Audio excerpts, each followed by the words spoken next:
Yo guys, what is good? Az here once again with another Exos Heroes video, and today we're talking about the Core Reverse for FC Otard. Let's get into it.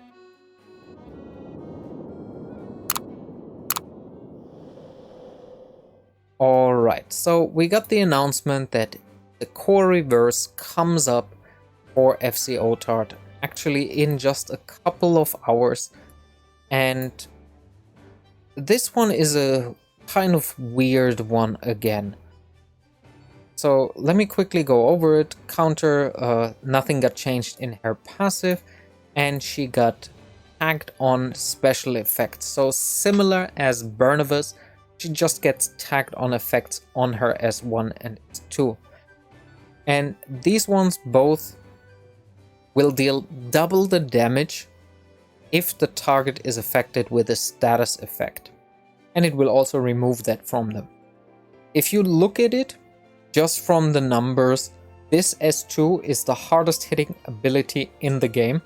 If it's a 10 burst, there's nothing that comes close. This is basically a Rudley S2, but AoE, which is insane. If you're just looking at it like this, it sounds amazing. However, status effects are actually way more limited as you might think. Only these 6 groups, so Provoke, Sleep, Blind, Silence, and then Freeze, Stun, Confuse, Paralyze, Shock, Petrify, and Flap modification, are counted as status effects. Everything else, like damage over time or debuffs, are not counted towards that. Now you have to think, where can I use this? Let's start with PvE.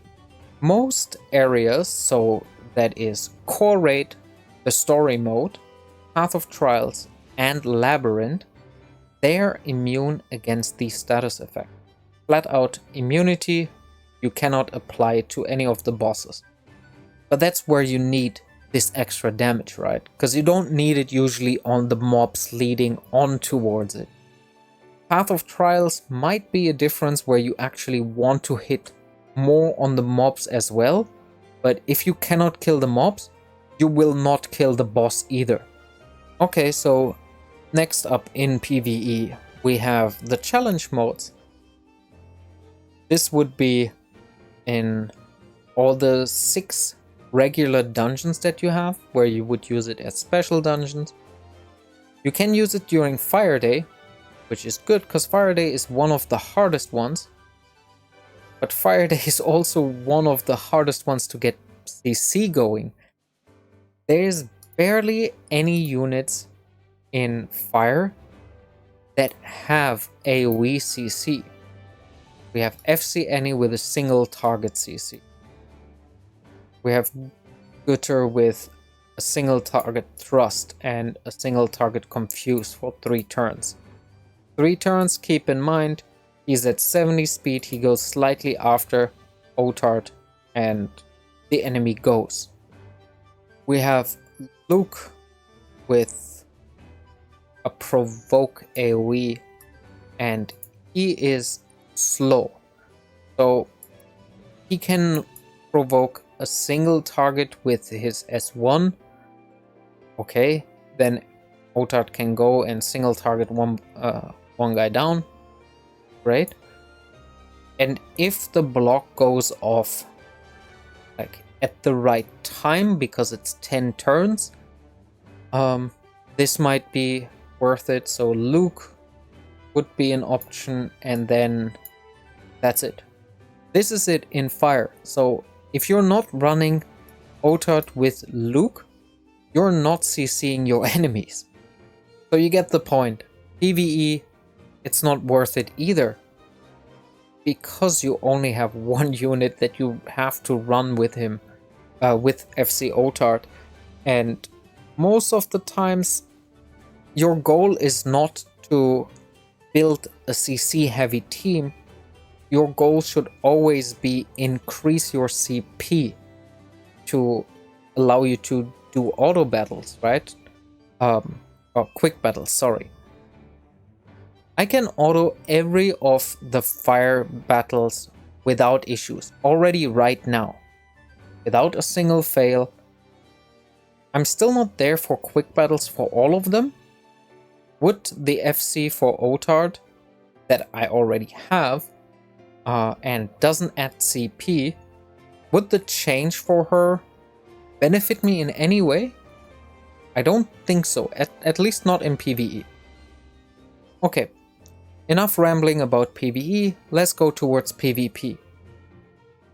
There you are a little bit more flexible with your setups.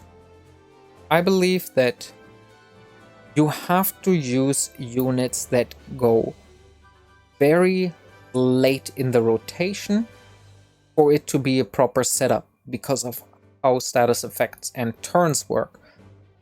Most of the status effects are 3 to 5 turns, so anything like if there's 6 heroes going, it cannot be the first. It has to be minimum the second hero that goes.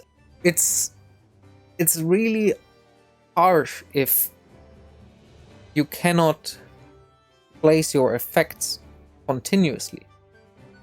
Another thing is, a lot of the CC units are a little bit faster than the cleanse units. We're talking about Shufraken, Bernavus, who else? Murti, like all of these with AoE stuns, AoE petrifies, they are all faster than Iris. And even if they would last for 10 turns, which is probably the minimum that you need, they would cleanse it off with Fergie, Iris, Pan, who are all at the 70-ish range speed and are probably a little bit too slow for CC heroes. So then, what can you rely on? Provokes from passives, as I mentioned with Luke earlier, or here with Olum with this block, because it's for 10 turns. But is this really what you're going for? Like, hope that one unit gets dropped and not killed, and then set it up? I don't know if this is the intention. Okay, so PvP, there is probably a way to make it work, but it's very random just because our gear cannot be customized to a very strong extent. You cannot say, okay, I run my CC unit at 30 speed. You have no option besides the small variations that come with your faded gear.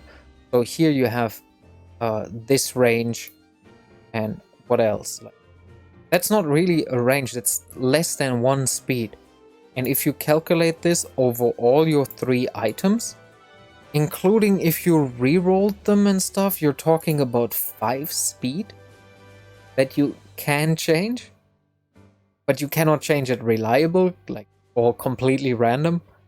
This is not enough modification to warrant something like this. Now that I've talked about this, is it worth it to summon her? We have Valentina coming up on Wednesday, or on Thursday. So most people won't have the Zest available to drop for her. You can see I don't have it. I don't even have the full pity for Valentina. So I will not summon on her. FC Valentina is coming up. You should say for her, because she will probably have a game-changing game-changing ability rework.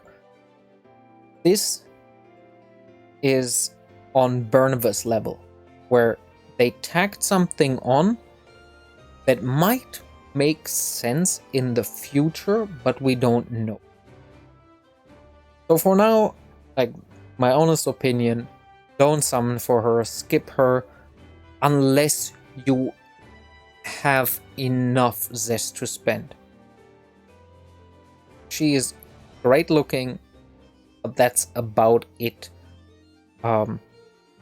She doesn't do way more than regular Otard. If you already have an Otard built up. Yes, her multipliers are higher. Yes, she has the Awakening passive, which makes her strong. But it's not a must-have. You have other strong options. If you have FC Zeon, you don't need her, and so on. Okay, now we have gotten our PvP, PvE out of the way and my summoning recommendation, which is a no again. What could this mean for the future? If this was the first one, like we saw with Burnivus, where they tagged on this status effect, Burnivus, in case you don't remember, if paired with Janai, will mark the enemies on an attack, and every turn, for 3 turns, will refresh a shock for 3 turns. So that's a maximum of 5 turns, because the mark stays on for 3 turns, and every turn it sets the shock to 3 turns again. Total of 5 turns. This didn't make sense when it came out, because same as here, like the content doesn't lead towards it. But now it's the second one. I wonder if this is something like planned ahead for maybe season 2, where they think about changing how status effects work, where we don't just get new bosses with immunities tagged on and you have to overwhelm them with damage rather than skill and strategy. Yeah, so I touched about this on this in my previous video, that I would like to see content changed where status effects and buffs and debuffs actually make sense, where you play strategically until you can overwhelm everything just with raw power, where that raw power state is not mandatory. I don't want to speculate that this might be a change that we will see. It's just something that I was curious about. That's why this is at the end of the video. In any case, let me know what you think about this. Is this a good FC? Did I miss something? Like something obvious, some strategy that I couldn't figure out in my thoughts? Yeah, let me definitely know in the comments. If you like my content, consider subscribing. It helps me out a lot, is free, and you help sharing this with a broader community as well. As always, it was a pleasure to have you here, and I will see you in the next one. Until then, enjoy the grind.